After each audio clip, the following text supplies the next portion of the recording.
So Guardians of the Galaxy Volume 3 is finally here, and James Gunn's back with his last written and directed credit for Marvel in probably ever, since he's running things for DC now. This movie feels like a couple of different movies in that all of the backstory and stuff we learn with Rocket could have almost been its own short film, honestly. But it was interlaced here well, but at times this movie is long, and this movie's one of the more refreshing Marvel movies in recent memory. Like a few years ago, this would be considered like about an average Marvel movie. Maybe there's a lot going on here with regards to resolving a lot of storylines. We finally get to hear a lot about what's going on with Rocket Raccoon and how he came into be and his relationship to the High Evolutionary. I like what they wanted to do with the High Evolutionary, but by the end, the landing just doesn't quite stick. There is a lot going on. We have so many storylines and so many characters, and that's not new for James Gunn, but it feels like it's the most here. It's the mostest.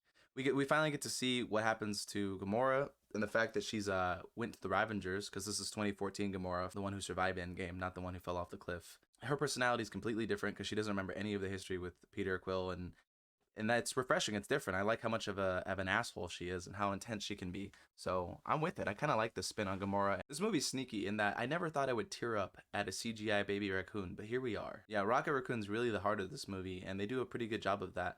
But at the same time, there's a lot of other things going on. A lot of side quests and side characters and it's fun. James Gunn's pretty good at pairing comedy with the drama and like not undercutting every serious moment with a joke. I'm looking at you, Thor 4. At the end of the movie, I'm looking at my watch and I'm like, we could have cut some of this stuff out. You know, my expectations going in weren't too high because I'm pretty disillusioned with Marvel at this point. It feels like the end of an era, and it was a little clumsy the way that they did some send-offs and goodbyes at the end. It seems that there was one too many storylines going on that all had to be kind of cohesively mixed in a pretty and in a digestible way for this movie. Adam Warlock could have gotten a lot more play. He's mostly paid for comedy and laughs and all of that, and he's just kind of like the bumbling idiot who came out of his cocoon too early.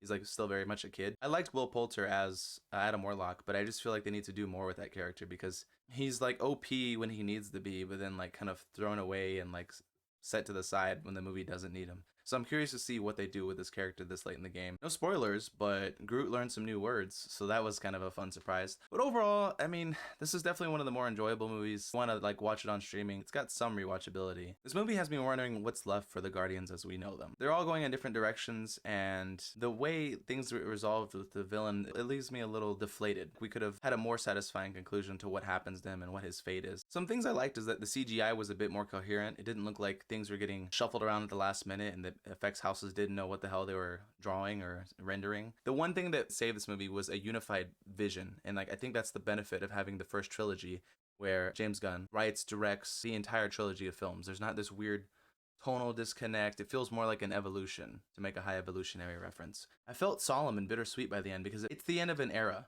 especially for MCU films. James Gunn's Guardian of the Galaxy lived on its own little section of the MCU, and he even said it himself that when he came on to make this, that he was inspired by Star Wars, and he didn't want to make Star Wars, but he wanted to make something that made you feel how Star Wars made you feel, you know, back in the day, right, with the original trilogy. And I feel like he came pretty close to that. You know, it's in space, it's a little space opera, there's different places. It's what I feel like Quantumania was trying to do, but that movie just felt soulless and just empty, and that this actually feels like there's life and there was attention paid to like the sets, the people, and then fleshing out some of those people. It had heart, and it wasn't afraid to wear it on its sleeve. That's what sets this movie apart from the Thor 4s and the Quantumanias. It just feels empty and soulless there, and I don't know what happened. I don't know where that magic got lost along the line with people up there in the board, but definitely more enjoyable. And there's something in it for everyone, I feel like. It's not gonna blow you away, right? You're not gonna think it's like the best movie ever made. It's kind of a return to form for what MCU movies should be at their worst. If we could be at that level, maybe superhero movies have somewhere to go in the future.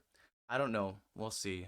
Overall, it's probably about like a solid 7.5, 8. But yeah, that's pretty much it. Catch you in the next one.